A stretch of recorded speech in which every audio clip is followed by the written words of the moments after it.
जय माँ काली मित्रों, आपका हमारे चैनल माँ काली माँ दुर्गा शक्ति संवाद दरबार में स्वागत है।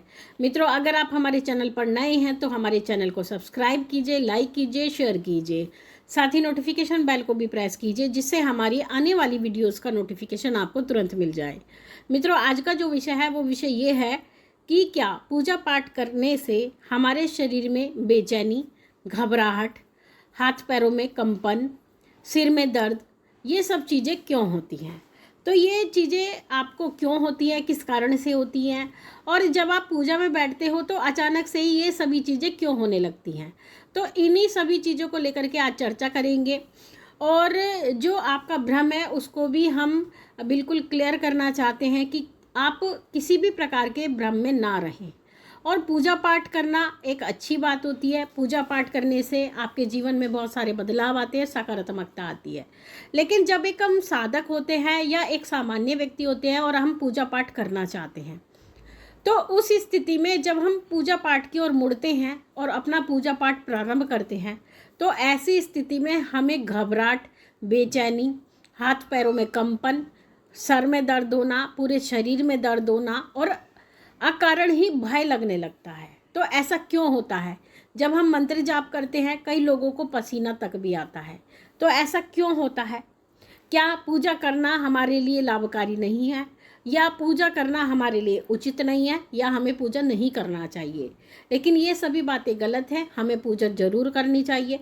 पूजा करने से हमारे जीवन में बहुत सारे बदलाव तो आते ही हैं। सबसे बड़ी बात है, हमारे अंदर सकारात्मक सोच आती है। हमारे अंदर की जो नकारात्मकता होती है वो ख़त्म होती है। हम परिस्थितियों से कभी घबराते नहीं हैं। और भगवती आदि शक्ति महाकाली और हमारे इष्ट देव हमें आंतरिक रूप से बहुत मजबूत बनाती हैं। तो इसीलिए हम सभी को पूजा पाठ जरूर करनी चाहिए। अब जब हम मंत्र जाप करते हैं, मंत्र जाप करते समय अचानक से हमें घबराहट होने लगती है। अगर हम पहली बार मंत्र जाप कर रहे हैं तो उस समय पर भी हमें घबराहट होने लगती है। और इसका क्या कारण होता है? क्यों बेचैनी होती है? क्यों शरीर में कंपन होती है? क्यों हमें डर लगता है? क्यों शरीर में दर्द होने लगता है? क्यों हमें क्रोध आता है? क्योंकि कई बार ऐसा भी होता है जब आप पूजा पाठ करने बैठते हैं तो आपको बहुत ज़्यादा क्रोध आने लगता है। तो उसका कारण है कि आपके अंदर नकारात्मक ऊर्जा का वास होता है। ऐसा कोई भी व्यक्ति नहीं है जिसके अंदर नेगेटिविटी ना हो। और नेगेटिविटी होने के बहुत सारे कारण होते हैं। सबसे पहले तो उसका यही कारण होता है कि हमारे जो पाप कर्म होते हैं वही नेगेटिविटी है, यानी वही नकारात्मक ऊर्जा बन करके हमारे शरीर में निवास करती है। दूसरा, हमारा जो प्रारब्ध कर्म होता है, जो हमारे पूर्व जन्म के पाप कर्म होते हैं, वो भी नकारात्मक ऊर्जा बनकर हमारे शरीर में वास करती हैं। और एक ग्रह नक्षत्र का भी प्रभाव होता है। हमारे ग्रह की परिस्थिति इस प्रकार से होती है कि वो हमारे जीवन में नकारात्मक ऊर्जा का एक, कह सकते हैं आप, कारण बनाती है। तो जैसे हमारी कुंडली में किसी भी प्रकार का ग्रह की स्थिति ऐसी होती है कि हमारी कुंडली में प्रेत दोष होता है, और जिसकी कुंडली में प्रेत दोष होता है तो उसको कहीं ना कहीं से नकारात्मक ऊर्जा अवश्य लगती है। और जब आपके शरीर में नकारात्मक ऊर्जा होती है और आप पूजा करने के लिए बैठते हैं तो उस समय पर ये जो नकारात्मक ऊर्जाएं होती हैं आपको परेशान करना शुरू करती हैं और आपको ऐसा करती है कि आप अपनी पूजा छोड़ दें। जैसे जैसे आप मंत्र जाप शुरू करते हैं, मंत्र जपना शुरू करते हैं और मंत्र जाप में आगे बढ़ रहे होते हैं, उस समय पर आपको घबराहट होने लगती है। तो घबराहट इसीलिए होती है कि ये नकारात्मक ऊर्जा ये चाहती है कि जब आपको घबराहट होगी तो आप अपनी पूजा छोड़ देंगे, आपको बेचैनी होगी तो ये आप अपनी पूजा छोड़ देंगे, आपको शरीर में कंपन होगी, आपको पसीना आएगा, आपके हाथों पैरों में कंपन होगी, तो आप घबरा करके पूजा पाठ छोड़ देंगे। लेकिन वास्तविक रूप से आप इन चिन्हों को देख करके, इन संकेतों को देख करके डर जाते हैं। लेकिन ये डरने वाली बात नहीं होती, ये पॉजिटिव साइंस होते हैं। यानी इसका मतलब है कि अगर आपके अंदर जो भी नकारात्मक ऊर्जा है, जो भी नेगेटिविटी है, वो आपके शरीर से बाहर निकलने वाली है। इसी कारण से आपके ये सारे सिम्टम्स आपके शरीर में होते हैं। और जब नकारात्मक ऊर्जा आपका शरीर छोड़ रही होती है तो उस समय पर वो आपके पैरों में कंपन भी करती है, आपको घबराहट भी करती है, आपको बेचैनी भी करती है। तो ये नकारात्मक ऊर्जा आपके शरीर को उस समय छोड़ रही होती है। और जब आप पूजा पाठ करते हैं तो पूजा पाठ करने से नेगेटिव एनर्जी आपके शरीर को छोड़ती है, क्योंकि पूजा का जो ऊर्जा होती है यानी मंत्र की जो ऊर्जा होती है जब वो आपके शरीर में प्रवाहित होती है, जब उसका वेग प्रवाहित होता है तो उस समय पर ये जो नेगेटिव एनर्जियाँ होती हैं या फिर जो नकारात्मक ऊर्जाएं, प्रेत बाधा या प्रेत आपके शरीर में घर बनाकर बैठते हैं, तो इनकी ऊर्जा यानी जो उनकी शक्ति है उसको शरीर छोड़ना ही पड़ता है, क्योंकि वहाँ पर दिव्य ऊर्जा आपके शरीर में स्थान बना रही होती हैं।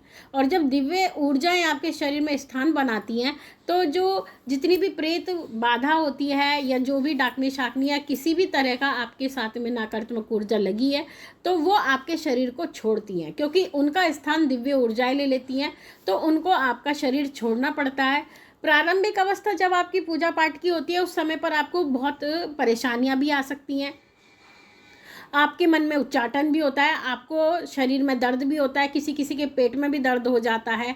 कुछ बच्चे ऐसे भी हैं जिनको जैसे ही वो पूजा करने के लिए बैठते हैं अचानक से उनके सर में दर्द शुरू हो जाता है, किसी के पेट में दर्द शुरू हो जाता है, किसी के छाती में दर्द शुरू हो जाता है, किसी के लेफ्ट हैंड में भी यानी जो आपका उल्टा हाथ है उसमें भी दर्द शुरू हो जाता है। और वो दर्द ये नकारात्मक ऊर्जाएं करती हैं। अगर आप कभी भी अपना चेकअप करवाने जाओगे इस दर्द के कारण तो आपके रिपोर्ट भी नॉर्मल आएगी, डॉक्टर आपको ये कहेंगे कि आप पूरी तरह से स्वस्थ हैं और इस दर्द का कोई भी कारण रिपोर्ट में नहीं आया है। तो उसका कारण नकारात्मक ऊर्जा ही होती है, वो आपको बिल्कुल भी नहीं चाहती कि आप पूजा पाठ करें। तो ऐसी स्थिति में बिल्कुल भी आपको घबराना नहीं है। और जो ये स्थिति आपके साथ होगी, मान लीजिए घबराहट होगी, बेचैनी, कंपन, पसीना आना, सर में दर्द होना, गुस्सा आना, ये केवल आपको 15-20 दिन ही रहते हैं। जैसे जैसे आप रेगुलर अपनी पूजा करते हैं, नियमित रूप से अपनी पूजा पाठ करते रहते हैं, तो ये जो जितने भी संकेत आपको मिल रहे होते हैं या जो भी आपको परेशानियां आती हैं, जो भी शारीरिक रूप से परेशानी आती है, वो सभी धीरे धीरे करके बंद होने लगती हैं और सकारात्मक ऊर्जाओं का आपके अंदर प्रवाह होने लगता है। और पूजा पाठ करने से आपका ऑरा भी क्लीन होता है और आपके अंदर पॉजिटिविटी आती है। जो नेगेटिविटी होती है वो शरीर को छोड़ती है और पॉजिटिव एनर्जी आपके शरीर में स्थान बनाती है, दिव्य ऊर्जाएं जिनको बोला जाता है। और आगे जैसे जैसे आप बढ़ते हो पूजा पाठ के मार्ग में या गुरु मार्गदर्शन में आप बढ़ते हो, जिसमें आप चाहे गुरु मंत्र का जाप करो, स्तोत्र का पाठ करो या नाम जाप करो, आप जो भी करो, तो ये नेगेटिव एनर्जी आपके शरीर को पूरी तरह से छोड़ करके चली जाती है।